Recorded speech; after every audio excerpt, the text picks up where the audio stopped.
Story with Binaca. सुनिए कहानी Binaca की जुबानी। तो लीजिए, हाजिर है दीपायन मुनि की कथा।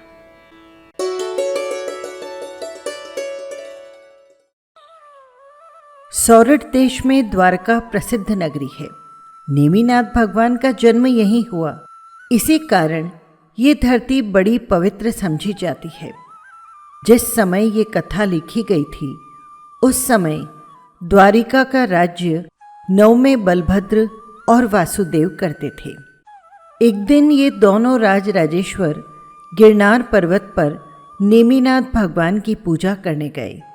भगवान की पूजा इन्होंने बहुत ही भक्तिपूर्वक की और उनका उपदेश सुना। उपदेश सुनकर इन्हें बहुत प्रसन्नता हुई।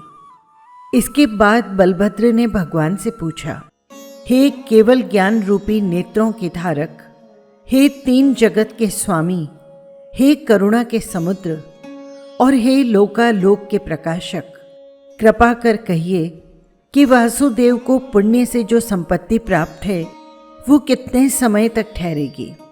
भगवान ने उत्तर दिया, 12 वर्ष पर्यंत वासुदेव के पास रहकर नष्ट हो जाएगी। इसके सिवा मध्यपान से यदुवंश का समूल नाश होगा और द्वारका द्विपायन मुनि के संबंध से जलकर खाक हो जाएगी। बलभद्र, तुम्हारी छुरी द्वारा जरत कुमार के हाथों से श्री कृष्ण की मृत्यु होगी। भगवान के द्वारा यदुवंश, द्वारका और वासुदेव का भविष्य सुनकर बलभद्र द्वारका आए। उस समय द्वारका में जितनी शराब थी उसे उन्होंने गिरनार पर्वत के जंगल में डलवा दिया। उधर द्विपायन के संबंध से द्वारका का भस्म होना सुन मुनि हो गए और द्वारका को छोड़कर कहीं अन्यत्र चले गए। मूर्ख लोग बात को न समझ कुछ यत्न करें, पर भगवान का कहा कभी झूठा नहीं होता। बलभद्र ने शराब को तो फिकवा दिया, अब एक छुरी उनके पास रह गई थी, जिसके द्वारा भगवान ने श्री कृष्ण की मौत होना बतलाई थी। बलभद्र ने उसे भी खूब घिस घिसा कर समुद्र में फिकवा दिया। कर्म योग से उस छुरी को एक मच्छ निगल गया और वही मच्छ फिर एक मल्लाह के जाल में आ फंसा। उसे मारने पर उसके पेट से वो छुरी निकली और धीरे धीरे वो जरत कुमार के हाथ तक भी पहुंच गई। जरत कुमार ने उसका बाण के लिए फला बनाकर उसे अपने बाण में लगा लिया। 12 वर्ष हुए नहीं, पर द्विपायन को अधिक महीनों का ख्याल न रहने से 12 वर्ष पूरे हुए समझ वो द्वारका की ओर लौट आए। गिरनार पर्वत के पास ही वे कहीं पर ठहर गए और तपस्या करने लगे। पर तपस्या द्वारा कर्मों का ऐसा योग कभी नष्ट नहीं किया जा सकता। एक दिन की बात है कि द्विपायन मुनि आतापन योग द्वारा तपस्या कर रहे थे। इसी समय मानो पाप कर्मों द्वारा उभरे हुए यादवों के कुछ लड़के गिरनार के पर्वत से खेल कूद कर लौट रहे थे। रास्ते में इन्हें बड़ी जोर की प्यास लगी, यहाँ तक कि वे इतने बेचैन हो गए कि उनके लिए घर जाना तक मुश्किल हो गया। आते आते इन्हें पानी से भरा एक गड्ढा दिखाई दिया, लेकिन वो पानी नहीं था। ये वो शराब थी जो बलभद्र ने गिरनार पर्वत से गिराई थी और वो बहकर इस गड्ढे में जमा हो गई थी। इस शराब को उन लड़कों ने पानी समझकर पी लिया। शराब पिए हुए थोड़ी ही देर हुई होगी कि उस शराब ने उन पर अपना रंग जमाना शुरू कर दिया। नशे से वे अपनी सुध-बुध भूल उन्मत्त की तरह कूदते फांदते आने लगे। रास्ते में इन्होंने द्विपायन मुनि को ध्यान करते देखा। मुनि की रक्षा के लिए बलभद्र ने चारों ओर एक पत्थर का कोट सा बनवा दिया था। एक ओर से आने जाने का दरवाजा था। इन शैतान लड़कों को मजाक सूझी। उन्होंने वो खाली जगह भी पत्थर से पूर दी। सच है, शराब पीने से सुध-बुध भूलकर बड़ी बुरी हालत हो जाती है। यहाँ तक कि उन्मत्त पुरुष अपनी माता बहनों के साथ भी बुरी वासनाओं को प्रकट करने में नहीं लजाता। शराब पीने वाले पापी लोगों को हित अहित का कोई ज्ञान नहीं रहता। इन लड़कों की शैतानी का हाल जब बलभद्र को मालूम हुआ तो वे वासुदेव के लिए दौड़े दौड़े मुनि के पास आए और उन पत्थरों को निकालकर उनसे क्षमा याचना की। इस क्षमा कराने का मुनि पर कोई असर नहीं हुआ। उनके प्राण निकलने की तैयारी कर रहे थे। मुनि ने सिर्फ 2 उंगलियां उन्हें बताई और थोड़ी ही देर बाद वे मृत्यु को प्राप्त हुए। क्रोध के कारण मरकर तपस्या के फल से वे व्यंतर देव हुए। उन्होंने कुअवधि के द्वारा अपने व्यंतर होने का कारण जाना और उन्हें उन लड़कों के उपद्रव की सारी बातें ज्ञात हो गई। ये देखकर व्यंतर को बड़ा क्रोध आया। उसने उसी समय द्वारका में आग लगा दी। सारी द्वारिका जन धन सहित देखते ही देखते खाक हो गई। सिर्फ बलभद्र और वासुदेव ही बच पाए, जिनके लिए द्विपायन ने 2 उंगलियां बताई थी। सच है, क्रोध के वश हो मूर्ख पुरुष सब कुछ कर बैठते हैं।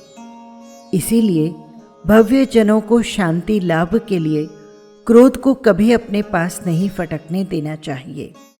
उस भयंकर अग्नि लीला को देखकर बलभद्र और वासुदेव का जी ठिकाने न रहा। ये अपना शरीर मात्र लेकर भाग निकले। यहां से निकलकर वे एक घोर जंगल में पहुंचे। सच है, पाप का उदय आने पर धन दौलत नष्ट होकर जी बचाना तक मुश्किल हो जाता है। जो पल भर में सुखी रहा हो वो दूसरे ही पल में पाप के उदय से अत्यंत दुखी हो जाता है। इसीलिए जिन लोगों के पास बुद्धि रूपी धन है उन्हें चाहिए कि वे पाप के कारणों को छोड़कर पुण्य के कार्यों में अपने हाथ बटाएं। बलभद्र और वासुदेव जैसे ही उस जंगल में आए, वासुदेव को यहाँ अत्यंत प्यास लगी। प्यास के मारे वे गश खाकर गिर पड़े। बलभद्र उन्हें ऐसे ही छोड़ जल लाने के लिए चल दिए। इधर जरत कुमार न जाने कहाँ से इस तरफ ही आ निकला।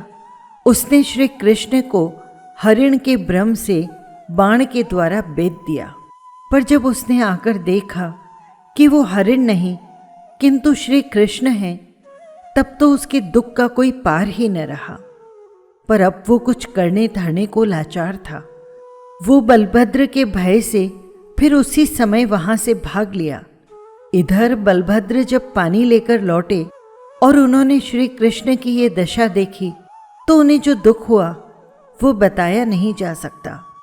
यहाँ तक कि वे भ्रातृ प्रेम से पागल हो गए और श्री कृष्ण को कंधे पर उठाए महीनों तक पर्वतों और जंगल में घूमते रहे।